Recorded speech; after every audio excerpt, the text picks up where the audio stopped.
every day I see a new novel treatment for something, and if it's along the lines of COVID-19, it's just, I'm starting to hear now melatonin, I'm starting to hear quercetin.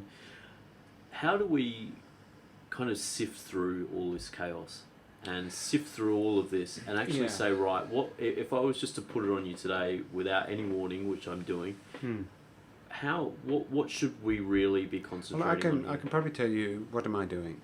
Go for it. That's perfect. Educated, what can you say? Not quite guess, but process. So my vitamin D levels are good in my blood. I know that my zinc levels needed support about 4 months ago. Like most 60-year-olds, I'm starting to have a bit of a struggle keeping the zinc up, and I've been doing that the last few months, and it's up over what it needs to be, up in 80, whatever the units are, I don't recall them. Then probiotics is always part of my routine. I like to keep a healthy digestion. So that preventive stuff I've been taking now since the virus has been around, elderberry. Elderberry because, it's always been known to help with winter viral infections. It binds the flu viruses of all type and some of the others too.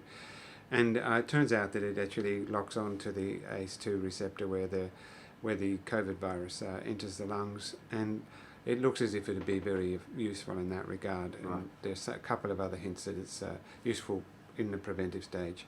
I probably wouldn't rely on it for treatment, probably continue it, but if I were falling sick, I would be getting into the armour force straight away. Sure. I probably wouldn't be bothering about melatonin. There is a theoretical way that it drops the inflammatory inflammasome. There's a particular substance in there, and it may help.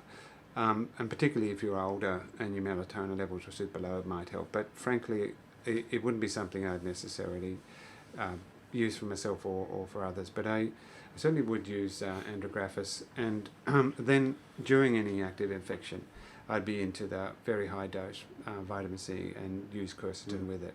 Okay. So quercetin, very high dose. I mean, we're hearing some reports of intravenous vitamin C being used in Shanghai, and some reports of in New York City now have emerged. Really? Yeah, just hearing it on the internet. But nobody's got out to the published result stage. But we do know that high dose vitamin C knocks a lot of viruses out, and it's often used for people struggling to get rid of their glandular fever, as an example. And we know the mechanism of action.